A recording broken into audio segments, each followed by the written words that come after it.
Alright, here we are to the African Spurred Tortoise, the first DLC animal of the Zookeepers pack that had just come out this week, this past week. And today is going to be a short one. As you can see, I am not currently at 2x speed because if I would, this would be like a 5-minute video. So anyway, let's discuss the animal in question.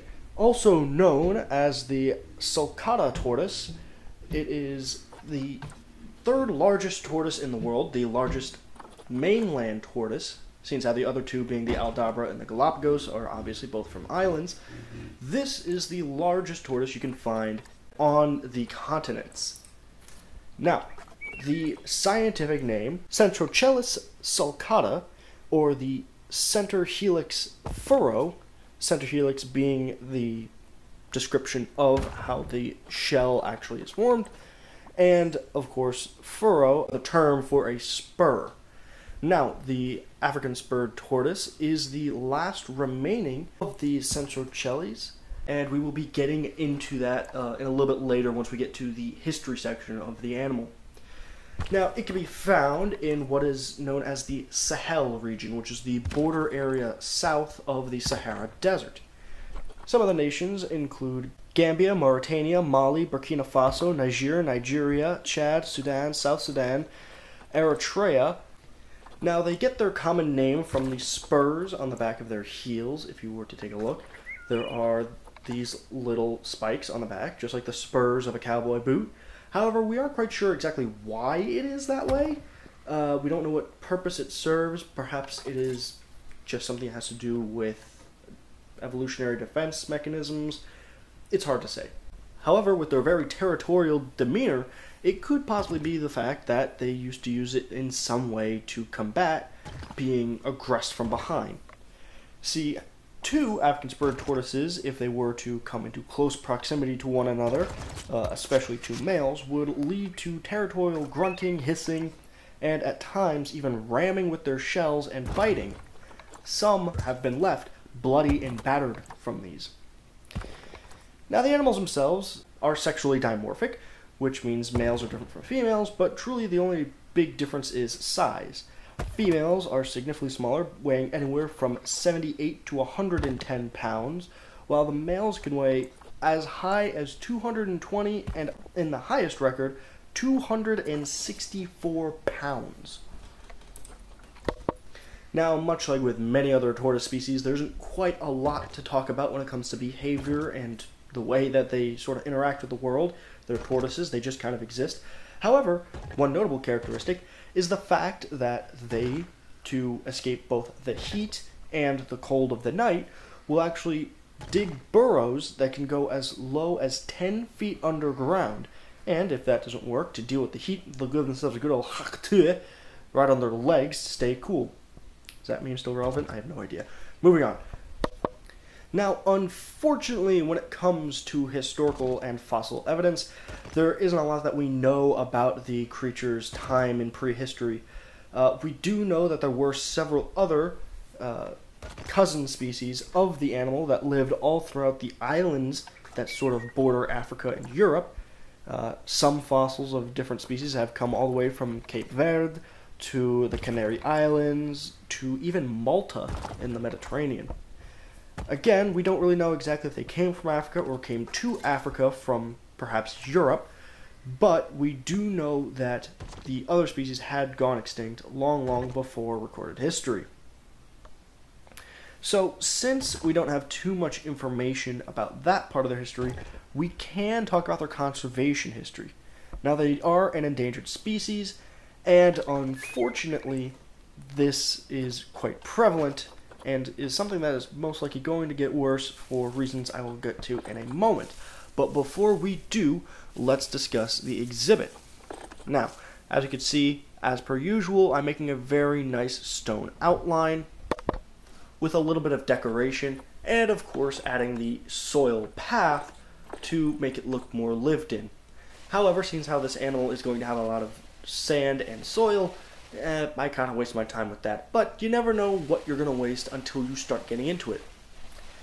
Now, when it comes to this exhibit, what we're going to do is we're actually going to make this first open area, as you can see, is still not covered up by stone, and that's going to be the viewing area, and we're going to keep it on a low end to make it viewable from people, but the tortoise obviously can't get out. Very common thing that I like to do for animals like tortoises that cannot jump, cannot climb, so that you don't need to have these big glass windows if you have an external exhibit. Now, even though the animal is technically in the grassland section of the game's files, if this was like Zoo Tycoon 2, it would be much more of a scrubland environment that you would be putting the animal into, so we are going to use very aggressive looking foliage when making the design here along the sides. As you can see, I am adding a few Dwam palms, which is sort of my favorite when it comes to giving both the African yet, dry exhibit feel. Now, let's get back to the conservation information that I have. So, most of their conservation issue has to do with two major issues. The first is the desertification of their home, leading to less territory of edible grasses. On top of that, with the same issue that has to do with them getting food, has to do with the abundance of cattle herding. The competition with livestock has really caused this animal quite a bit of issue when it comes to finding proper sustenance. Now, a third issue that they do tend to have is also having to do with the pet trade. Now, there is a legal and illegal pet trade. Obviously, the illegal pet trade is a bit of an issue, but the legal pet trade is somewhat more humane, seeing how they're usually bred in captivity, for captivity, blah, blah, blah. However, I did find reports that while a part of the pet trade, that over 9,000 tortoises had been taken from the wild for the pet trade. Roughly 2,790 a year between the years of 1990 to 2010. That being said, I'm sure that number 9,000 is very low. Yes, there have been over 9,000 tortoises removed from the Sahel region for domestic pet trade. Is that a good thing? Is it a bad thing? It's a bad thing, but it's not bad to have them as a pet. From what I can tell, they are actually very good pets to have. And honestly, if you could take care of a tortoise that can become 100, 200, 260 pounds, I mean, I would say this is a good option. However, with that being said, let's discuss some of the other effects on human culture that this animal has had. And there's actually been quite a few, which is surprising, seeing how when you get away from aquatic turtles, you don't see a lot of, representation in culture and religion and whatnot by a tortoise. Some notable exceptions, this one included. Now, one of the nations I forgot to have mentioned in the general area that you can find this animal is Senegal. And the Senegalese culture, they are actually a sign of longevity, happiness, and fertility. Of course, the longevity is quite understandable. I'm sure we all get how something that can live 2 to 3 times as much as us, yeah, I'd say it's a good sign of nice, healthy longevity. And happiness, I mean, if you take a good straight-on look at a tortoise, it looks like it's grinning from ear to ear. Non-existent ear to ear. Now, on a bit of a higher note, even more than just a symbol of longevity, the Dagon people of Mali and other Western Sahel regions would actually keep tortoises with the village leader. This was so that he could actually communicate with the ancestors of the village, which is where we start getting into the idea that this animal actually has the ability to speak beyond the mortal plane, something that is also seen in many other cultures, some even saying that it is an immediate emissary between man and God. I'm going to say that again. This tortoise that most of you have never heard of unless you've played Zoo Tycoon 2's Ultimate Edition, was seen in cultures to be an emissary for the creator of all existence. Culture's wild, and I really hope I get to show more of that to you guys. With that being said, let's get back to one of the big issues that affects Africa. And we're going to step a little bit away from the animal itself, and we are going to discuss the growing Sahara Desert. Many people are aware of the Sahara, but not many people realize it is growing exponentially.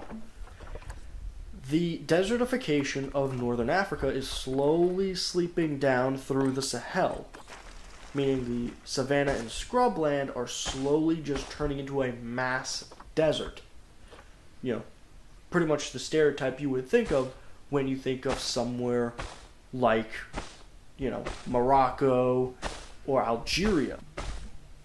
To give you an idea that you might be able to understand, the home area that the African spurred tortoise used to live in has dwindled down to only 16.7% of the original landmass.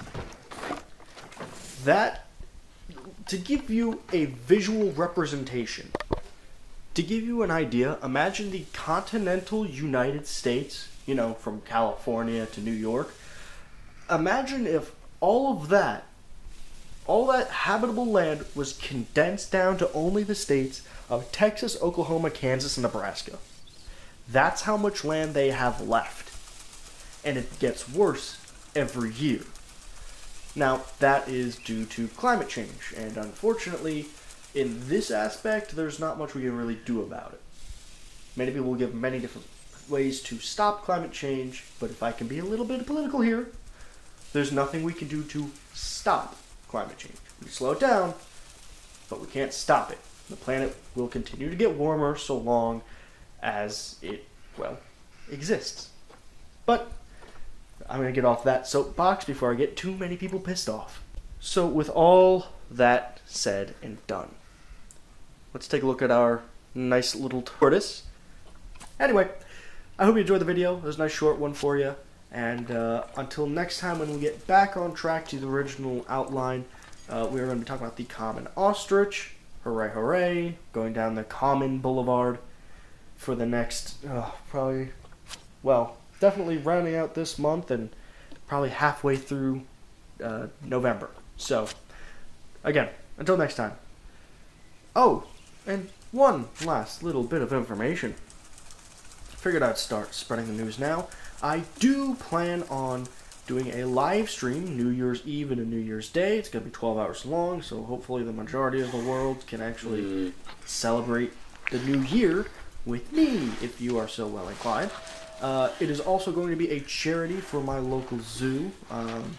I've never done anything like this, so hopefully I know how to do it right. No matter what, money is going to the zoo, so if you would like to chip in and make it a little bit higher than my original proclaimed amount, I would very much appreciate it. If not, come on in and just enjoy the show. I'm going to be talking about animals, talking about history, talking about a whole bunch of other stuff, and at the end of it, I will be publishing a very special video that I hope it will not only boost my channel, let's be honest, I'm a bit of an attention whore, why else would I be doing this, but hopefully it would be something useful to the rest of you. So, until next time, drink water, go outside, touch grass, hug your loved ones, and bye-bye.